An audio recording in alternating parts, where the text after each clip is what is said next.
Sheikh Hasina had her way, Muhammad Yunus would be dunked into the Padma River by now. Not once but twice. But not only has he not been dunked into the Padma River, Yunus is sitting pretty for the past 1 year in the seat that Sheikh Hasina was forced to vacate.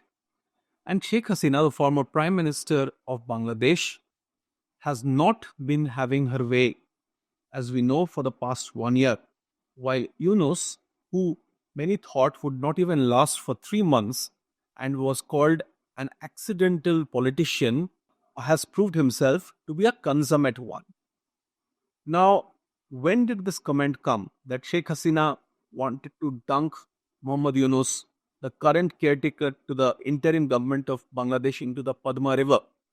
Hasina allegedly said this on in May 2022 when she blamed Muhammad Yunus for stopping the World Bank funding for a very important project, which is the Padma River Bridge project.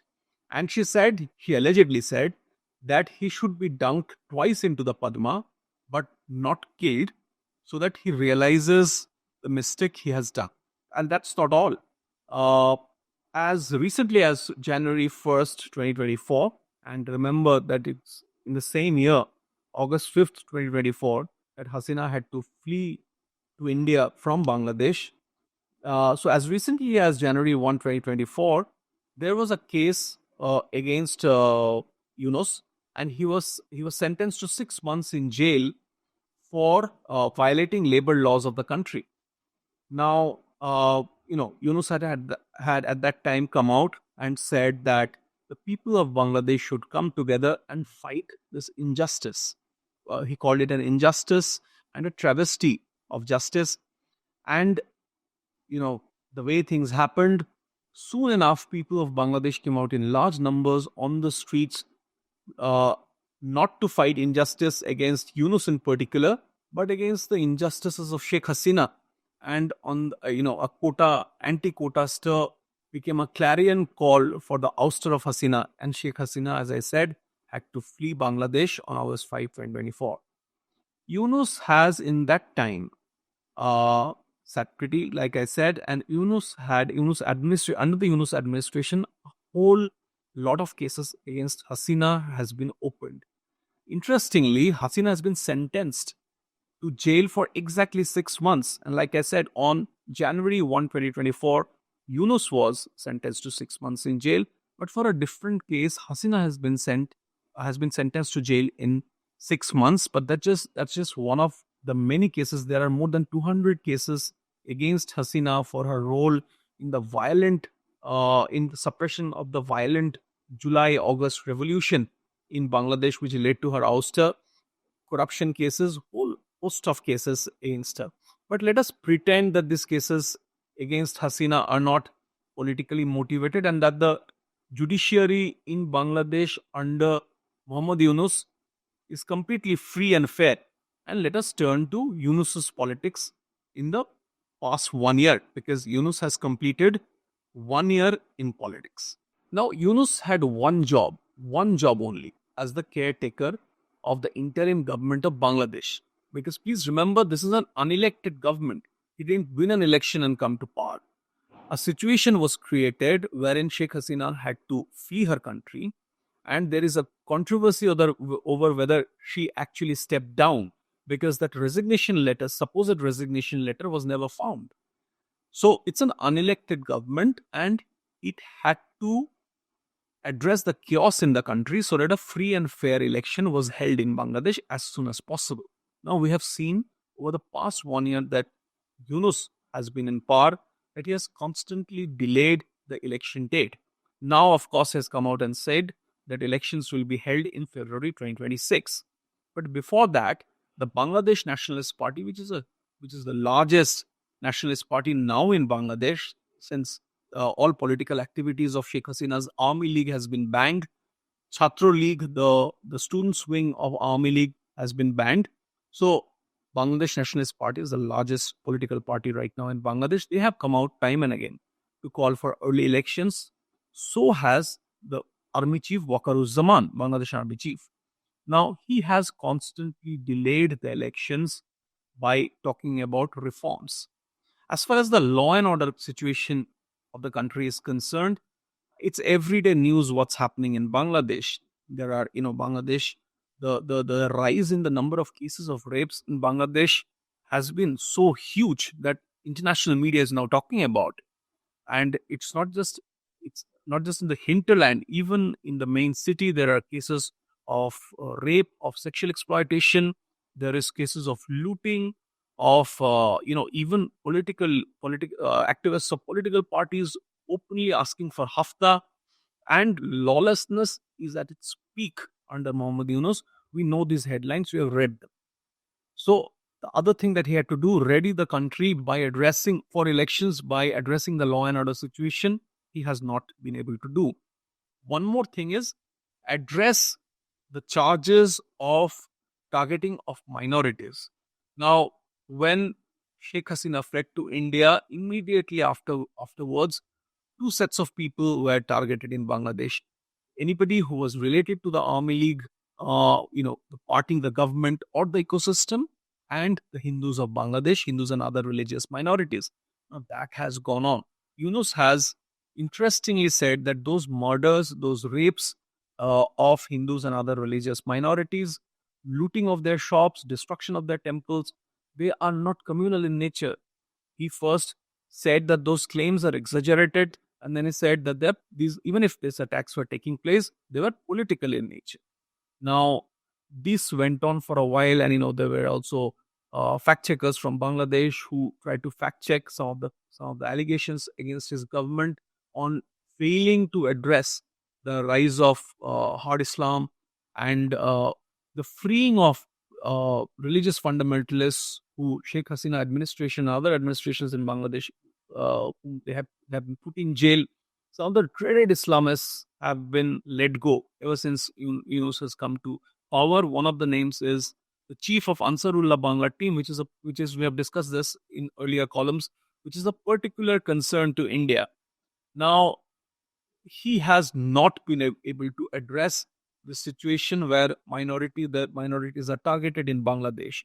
So no early elections. Now that he's saying elections in February next year, could not address the law and could not address the targeting of minorities, could not address the law and order situation, and the economy in Bangladesh by many parameters is in a shambles. But I still say that people who said that Yunus would not last 3 months are now and have now been forced to agree that he is a seasoned politician. He has behaved like a consummate politician in the time he has been in power. Firstly, he has this ability to deflect blame from his government. Like I said, one of the big charges against his government is the attack on minorities, and he said that these are politically motivated. His administration has said that it is widely believed that Hindus as a bloc in Bangladesh used to vote for Army League. Hence, they are being targeted. If they are at all being targeted, he has constantly, whenever the talk of early elections have come, he has deflected that question and said that there should be reforms first before elections are held. The country is not primed for elections. But there's another interesting thing apart from deflection, which he has done, which is he has like a deaf politician. He has this ability of turning foes into friends. Now, one of his harshest critics was till very recently was the Bangladesh Army Chief Waqaruzzaman, and Waqaruzzaman had again allegedly or reportedly given a speech where he said that it's an untenable situation in Bangladesh unless elections are held by December this year, which is December 2025. Now, soon after, the reports came out that Yunus, after hearing what the army chief had to say, had decided to step down. And though Yunus didn't say so himself, the King's Party, which is what is known as the King's Party, which is the new Students' Party, the National Citizen Party, their leaders had come out and said that yes, Professor Muhammad Yunus have decided to resign. So there was, of course, an outcry, and he did not end up resigning. But it came to the fore that General Waqaruzzaman and Yunus, there's been no love lost between the two of them. Now, this General Waqaruzzaman, very recently in October, there's an interesting incident where his army saved the members of the National Citizen Party from the attacks by political activists of Army League in a district called Gopalganj. Now, these NCP leaders had gone to Gopalganj, and reportedly they were delivering very inflammatory speeches against the founding father of Bangladesh, Sheikh Mujibur Rahman, which angered the local Army League activists. There was some violence, there was a law and order situation. And what should have happened in such a situation? The local police should have sprung into action. The local police did not. There were visuals where armored vehicles of the army escorted the NCP leaders to safety in Bangladesh. The army opened fire on Army League activists. 5 of them died. Hundreds were injured. In most cases, even the postmortem of the victims was not being allowed to be held. Now, why would the army save or spring into action to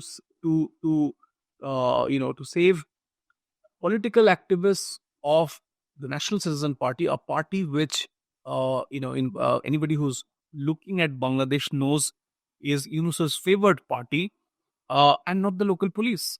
It's a law and order situation that the local police should have dealt with. Instead, the army sprung into action, came with armored vehicles to stand by National Citizen Party activists.